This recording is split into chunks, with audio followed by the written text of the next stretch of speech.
I don't agree with this Mondani guy, the guy in New York City, Mm-hmm. but I also don't agree that this should be this massive coordinated campaign from both sides to make sure that he doesn't get into power. Yeah. Because you don't agree with him. Like, I think a lot of the stuff he's saying is ridiculous. Like using New York City funds to pay for transgender surgeries for people who can't afford them. Like, I'm a nay on that. yeah, but it just sounds nuts. It sounds like you're only going for that nutty vote. You want that nutty vote. But what is this? Are we allowed to disagree? So I disagree. I don't support that. I don't support a lot of the stuff he's saying. The raising of taxes, I think, is going to be really problematic, but I'm not an economist. But what is this game we're playing? Is it the people get to vote? Because the people voted, and they voted, and he won the primary. So it's supposed to be the Democrats get behind him, and then it's the Democrats versus the Republicans. Or are we doing something different? No, the people get to vote, but if they vote wrong, then the powerful might have to come in and let the people know that they have erred and they're, But it's a unique time to see a power struggle. Look, and I should, I guess, preface by saying, first of all, I find this race to be a fascinating microcosm of where we're at politically in so many different ways. And I should preface by saying, I am the most free market capitalist libertarian guy. I don't believe in socialism at all. Most libertarians are communist compared to me. Like, I believe in less, whatever government you believe in, I believe in less than that. So I do not agree with Mamdani's, any of his economic policies. There is something, though, that you just can't deny, where it's like, okay, look, first of all, you got this young guy who's kind of the anti-establishment candidate. He's immigrant. He's an immigrant. He's a newcomer to politics. He's a newcomer to being a citizen of the country, however you feel about that. His campaign was laser focused on one issue, which was the unaffordability of New York City, which, if anybody at all is familiar with New York City, that is the issue of New York City. It's the issue for 99% of the people who live in New York City. The top 1% in New York City are doing great, but everybody else is just struggling to get by. You're either rich or you're struggling in New York City. Right. And the prices have gone up dramatically in the last few years. So he just ran his whole campaign laser focused on that. Then the establishment comes in and they run Andrew Cuomo, the disgraced former governor who murdered old people in nursing homes, who got, had a Me Too thing, which I don't know how legit that was, but got driven out in disgrace. Governor Lockdown, representing the failure that just wrecked this city, is who. And then what did they try to hit him on? It was Israel.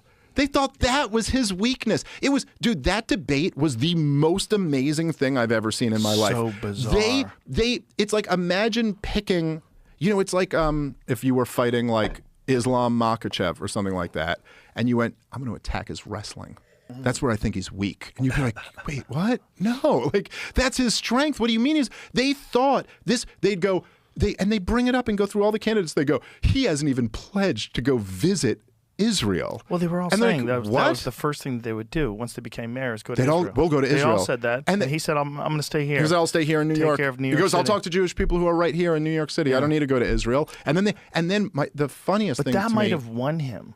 It helped. Well, they actually thought that pointing out that this guy, which, by the way, the mayor of New York City has nothing to do with foreign policy anyway, but they thought that pointing out to everybody that this guy doesn't carry the baggage of supporting the war party, but we all support the war party, was going to win over liberal New Yorkers? Like, how out of touch do you have to be? This is a bit of an understatement. Democrats are taking L's left and right, no pun intended.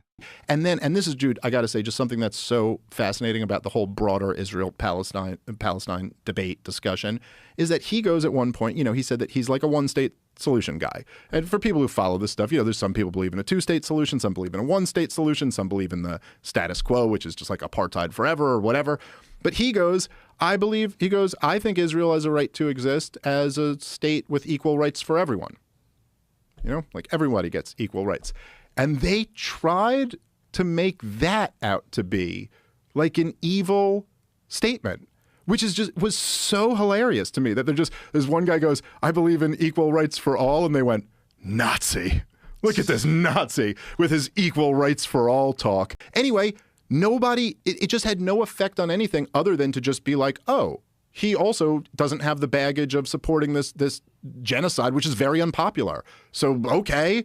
And so anyway, it's just like, while he's focused on the actual crisis, which is the unaffordability of New York City, they're talking about supporting this war, which has nothing to do with the role of the mayor anyway.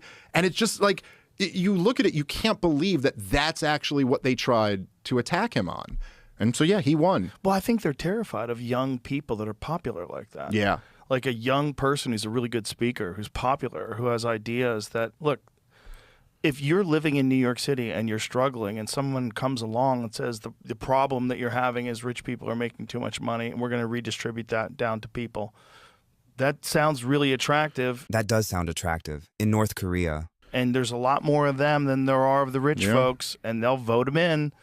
Yeah, well, that's right. And especially there's a reason why, socialism is becoming so attractive to young people. And I think it's like what I was laying out before. They can't afford anything. There's no path for them to get into the ownership class. It's not just that. It's the looming fear of AI taking away all jobs. Yeah, I'm sure that's part of it as well. My kids talk about it. A lot of the kids that they go to high school with talk about it. I talk to college kids that are talking about it.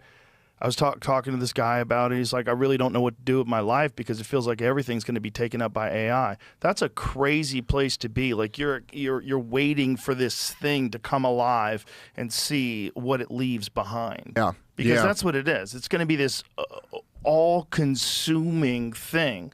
And then their solution that everybody talks about is some sort of payment plan for everyone, some universal basic income payment plan where everybody gets paid. But boy, does that stop dissent.